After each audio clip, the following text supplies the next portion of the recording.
महाराष्ट्रातील सर्व शेतकरी व मान्यवर बंधू भगिनींना माझा नमस्कार. Doctor Ramchandra Sable official YouTube चॅनलमध्ये मी आपणा सर्वांचं स्वागत करतो. प्रथम आपण हवामान अंदाज व पावसाच्या अंदाजाबद्दल बोलूयात. भारतीय हवामानशास्त्र विभागाने दिलेल्या हवामानविषयक आकडेवारीवरून आज बुधवार दिनांक 15 जुलै ते शनिवार दिनांक 18 जुलै या 4 दिवसासाठी मी आपणास हवामान व पावसाचे अंदाज देत आहे. आज 15 जुलै बुधवार ते दिनांक 18 जुलै शनिवार या 4 दिवसात महाराष्ट्रावर 1006 हेक्टोपास्कल इतका हवेचा दाब राहील. याच काळात शुक्रवार दिनांक 17 जुलै व शनिवार दिनांक 18 जुलै रोजी बंगालच्या उपसागरावर हवेच्या कमी दाबाचं क्षेत्र निर्माण होत आहे. त्यामुळे या 4 दिवसात हलक्या ते मध्यम स्वरूपात पावसाची शक्यता आहे. कोकणातील सिंधुदुर्ग जिल्ह्यात 17 ते 20 मिलीमीटर प्रतिदिनी, रत्नागिरी जिल्ह्यात 12 मिलीमीटर प्रतिदिनी, रायगड जिल्ह्यात 5 ते 8 मिलीमीटर प्रतिदिनी, ठाणे जिल्ह्यात 3 ते 8 मिलीमीटर, पालघर जिल्ह्यात 5 ते 8 मिलीमीटर प्रतिदिनी पावसाची शक्यता आहे. आता उत्तर महाराष्ट्रातील माहिती घेऊया. नाशिक, धुळे, नंदुरबार, जळगाव या जिल्ह्यात प्रतिदिनी 1 ते 2 मिलीमीटर फक्त पावसाची शक्यता आहे.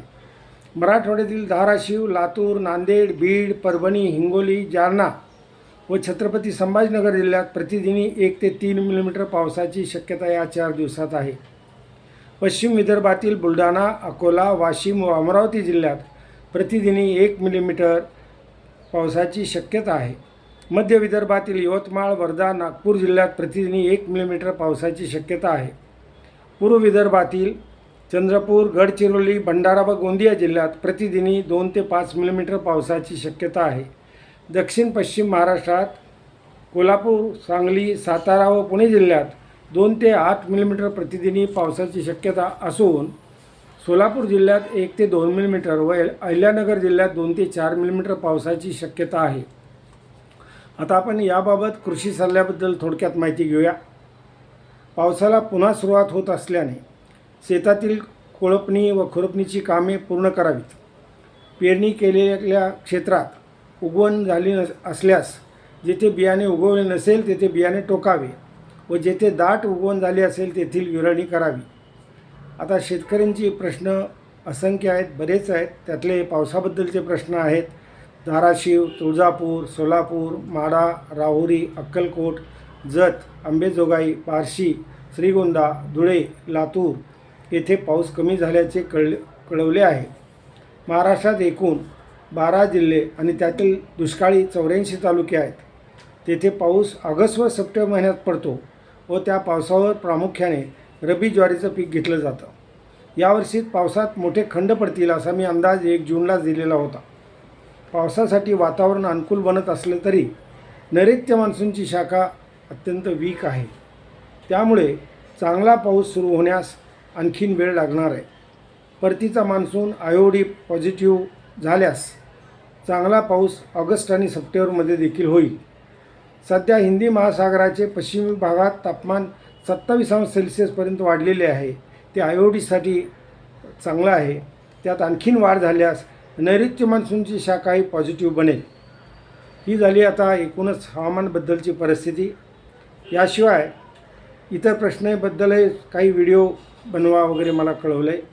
हवेचा वेग कमी कधी होईल हेही विचारले, परंतु ज्या वेळेला काही ठिकाणी हवेचे दाब कमी असतात त्या दिशेने वारे वाहतात, त्यामुळं वाऱ्याचा वेग अधिक राहतो. सोमनाथ क्षीरसागर यांनी द्राक्षाच्याबद्दलही पुढं सगळेच हंगामाची माहिती द्यावी असं मला कळवलं आहे. त्यांनी मला शेतकऱ्यांचं विठ्ठल असं म्हटलं आहे. कधी पाऊस पडेल यावर व्हिडिओ बनवा असंही मला सुचवलं आहे. या सगळ्यावरती मी यापुढं काम करत राहीन आणि आपल्याला माहिती देत राहीन. आता शेतकऱ्यांची प्रश्नांच्याबद्दल आणखीन माहिती द्यायची झाल्यास प्रश्न असंख्य आहेत. बऱ्याच भागात मराठवाडा असेल, विदर्भातले काही जिल्हे असतील, पश्चिम महाराष्ट्रातले दुष्काळी पट्ट्यातले जिल्हे असतील, या जिल्ह्यांमध्ये पावसाचं प्रमाण कमी आहे. ते आणखीन काही दिवस लागतील वाढायला, पण वाढेल. आणि पावसातले खंड मी सांगितले होते त्या प्रमाणात पहिला खंड जूनमध्ये झाला, दुसरा खंड जुलैमध्ये आता सुरू आहे. हा खंड देखील आता संपण्याच्या दिशेनं आहे. मात्र मला असं दिसतं की संपूर्ण वारे हे बंगालच्या उपसागराकडून पश्चिमेकडे वाहत आहेत, तिथून ओमेनच्या दिशेने जात आहेत. ही बाब काही ठीक नाही, असं जूनमध्ये पण झालेलं होतं, असं माझं निरीक्षण आहे. आता त्यात बदल व्हायला थोडा वेळ लागणार आहे, याची आपण माहिती घ्यावी. आणि जो काही पाऊस होईल, हलकासा पाऊस होईल, त्याच्यावर आता पेरणी केलेली पिकं तग धरतील असं मला वाटतं.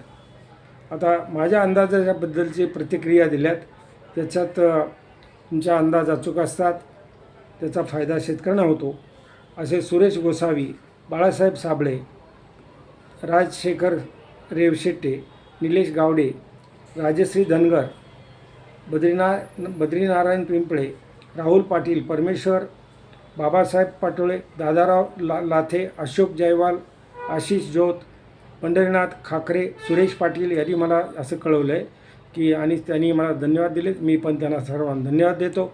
याशिवाय राजाराम थोरवे, मधुकर दुर्गुडे, लक्ष्मण नागरे, गायक डांगे, बाळ चव्हाण, निलेश बच्चाव, समाधान साबळे, शिवाजी निकम, राजशेखर रेवशेट्टे, तब्येत बरी ठेवावी, तब्येतीकडे काळजी घ्यावी असं मला राजशेखर यांनी कळवलं आहे. आणि या सगळ्यांनी बाकीच्यांनी मला धन्यवाद दिलेत. विनोद इंगवले, उमेश कदम, विलास आहिरे, वीरेन तेंगसे, सूरज निपाणीकर, परमेश्वर शिंदे, बाळासाहेब पाटोळे, राहुल पाटील, निलेश गावडे, इसाक बागवान, सुरेश पाटील, उद्धवराव मगर, मनोज मेहरे, आशिष जोत, शेळके, उत्तरेश्वर या सर्वांनी मला धन्यवाद दिलेत. मी त्यांना सर्वांना धन्यवाद देतो. आणि शेवटी मला काही शेतकरी बांधवांनी देव माणसाची उपमा दिली. त्यामध्ये रामदास चव्हाण, रंजना बागल, वीरेन तेंगसे, दीपक चापके, संजय सरनाईक यांनी मला देव माणसाची उपमा दिली आहे, शेतकऱ्यांचा देव असं म्हटलं आहे. तर धनराज हिरे यांनी शेतकऱ्यांचा एक कहवारी असं म्हटलं आहे. मी आपणा सर्वांसाठी ही माहिती देत आहे. त्याला कारण असं की या क्षेत्रात मी पूर्वी खूप काम केलेलं आहे आणि ज्या 84 तालुके दुष्काळी आहेत त्याच्यामध्ये ती तालुक्यांमध्ये 2015 आणि 2023मध्ये वाढ झाली होती आणि ती 130 तालुक्यापर्यंत वाढली होती. थोडीशी पावसातल्या खंडामुळे ती परिस्थिती आपल्याला जाणवते, परंतु आपल्या मॉडेलनुसार पाऊस होणार आहे. मात्र हे खंडामुळं पिकांचं नुकसान होणार आहे हे दिसतं आहे सरळ स्पष्ट. पण पाहूया, आता पावसाला सुरुवात होते, पावसाच्या प्रमाणात वाढ होईल आणि त्यानंतर पुन्हा आपल्याला या पिकांना जीवदान मिळेल असं आपण आशा करूया. आपणा सर्वांना मी शुभेच्छा देतो, धन्यवाद देतो. आणि आपण सर्वांनी अतिशय कष्ट घेऊन कोळपणीची कामं, विरळणीची कामं किंवा नागे भरण्याचं कामं ही सगळ्या कामात लक्ष घालावं आणि चांगल्यात चांगली शेती उत्पादन याही परिस्थितीत आपण काढण्याचा चंग बांधूया आणि आपण त्याप्रमाणे काम करावं. आपल्याला मी शुभेच्छा देतो आणि जय हिंद, जय महाराष्ट्र.